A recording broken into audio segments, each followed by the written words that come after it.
In this episode, we're talking with Traci Taylor, CEO of the Independent Living Center of Eastern Indiana. She shares about the organization's mission to help individuals with disabilities live safely, independently, and fully engaged in their communities. We'll also learn more about the resources they provide, the community empowerment celebration, and what it takes to build a more accessible and inclusive community. So slow down and join us for this conversation. Traci Taylor, and I'm the Chief Executive Officer of the Independent Living Center of Eastern Indiana. We are a state and federally funded program that serves Richmond, Wayne County, and the surrounding areas in East Central Indiana. We empower individuals with disabilities to stay safe and independent in their own homes.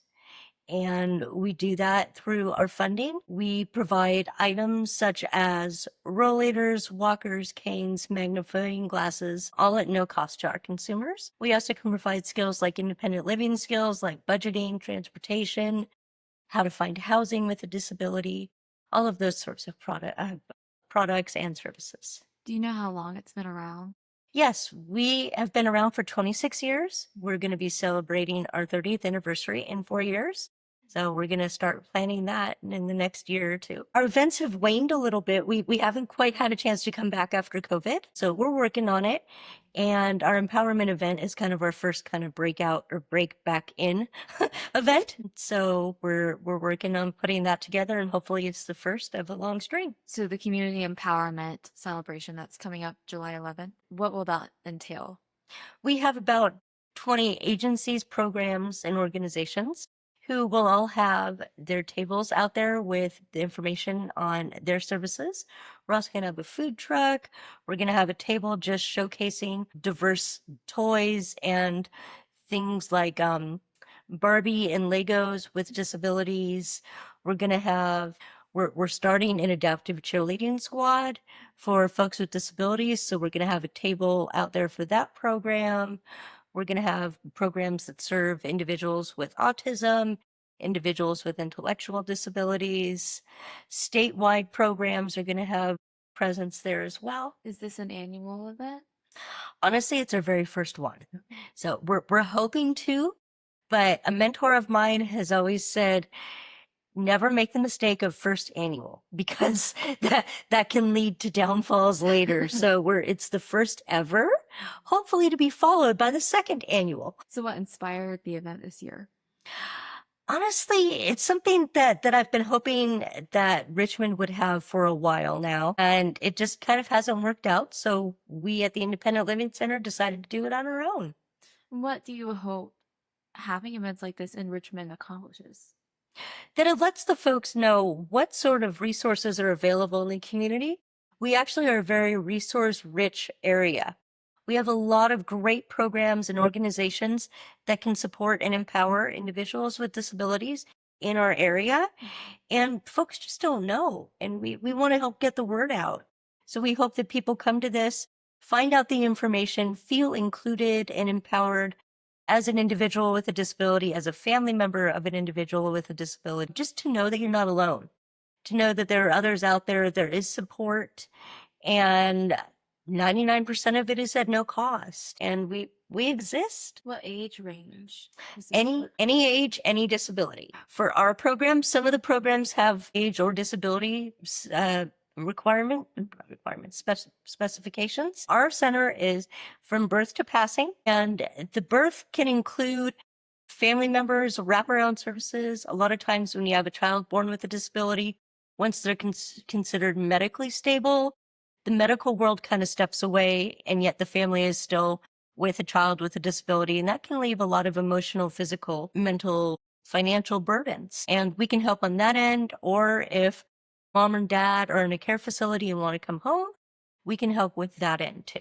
Do you know what really started Independent Living Center? The independent living movement started in the 60s on the back of the civil rights movement. And in our local area, a group of homegrown folks right here from Richmond decided, you know what, we need to make this area better, safer, and stronger for individuals with disabilities. So they got together, started working on it, found that there was some state funding. They applied for the funding, got it, and officially became the center. as individuals age, disabilities tend to come on later in life, and or a lot of people are having disabilities at birth or earlier due to traumatic accidents or birth. The congenital disabilities from birth are occurring more often, just in general in society. So we are growing in that population just as a society. And I think a lot of times people don't tend to think about it until they need it. And that's another thing that we're trying to work on, is that disability is not scary or bad or anything like that. It's simply something that can happen. And if it does, we're here. So can you tell me what maybe day-to-day operations looks like at the center? A lot of times we'll get referrals either from the hospital or from word of mouth. Somebody's neighbor saw someone with a watch that talks, and let's say you have a family member with blindness, and you'd say, yeah, wow, my mom would really love a watch that would just tell her what time it is, instead of asking somebody all the time or just not knowing.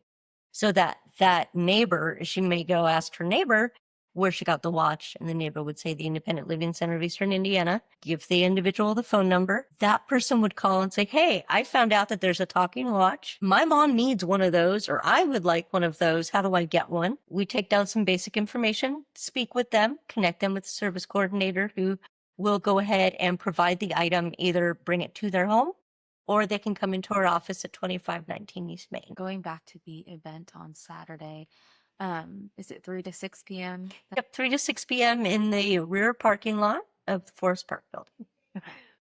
And when it comes to parking, We have been able to work with our friends over at Van Vliet Insurance across the street, and they have graciously allowed us to use their parking lot for parking purposes, because that street's kind of narrow. That area of 40 gets a little congested.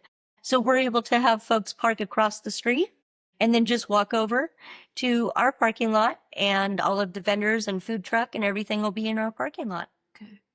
And I wanted to ask, what does an empowered community look like to you? That is a great question. An empowered community looks welcoming. It looks supportive. It looks inclusive. It looks like everybody can go in to your store and spend their money buying your items. I can go into your shop and buy your coffee. I can physically get in your shop. I can access your menu.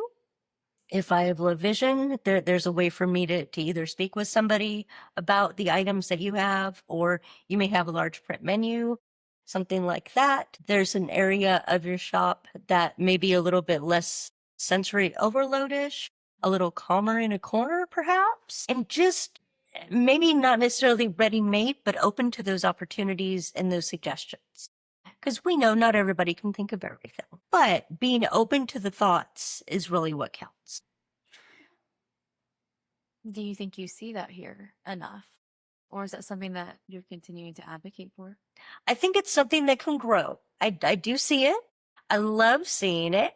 And I think that it's something that we can definitely grow in as a society as a whole, not necessarily just a Richmond thing. I think all of us can grow in it. And like I said, simply being open to that growth is really the key and the crux of empowerment, is just being open to have those discussions and to talk about, okay, what would it look like? How would I do that? We know that funding is a thing. So how can small businesses do welcoming, empowering, accessibility type things on a lower end budget? And those are also things that the center can help find. So do you welcome that with other local businesses? We that do. Partnership? We definitely do. We've done that quite a bit in the community already, going around and working with folks on increasing ADA accessibility. And we welcome it. In fact, that's one of my favorite parts of the job. I used to go out and do service coordination work with the folks in their homes. And now in my more administrative position, I no longer have that part of the job. And I do kind of miss that. So being able to get out into the community and work with folks on accessibility, the physical access, and or the, just like I said, the thought of access is really something that's near and dear to my heart. Can I ask what got you involved?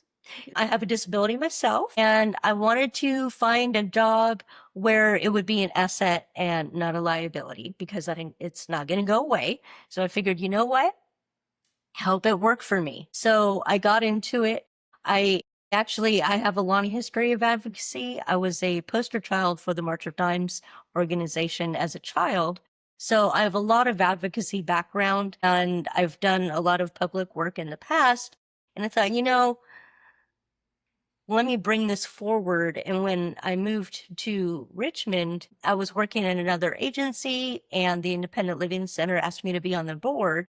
And so I came on their board and I was like, this place is great. More people need to know about this. And then I had the opportunity to begin working with them. And I have loved it ever since. Do you have a specific message that you want people in the community to know? The main thing that I would like for the people in the community to know is that individuals with disabilities are important, valuable members of our society. We have funds, we have money, we would like to use your services. We want to buy your stuff. We want to buy your coffee, your pizza, your clothing. Let us in your stores. Help us get to be able to give you our money.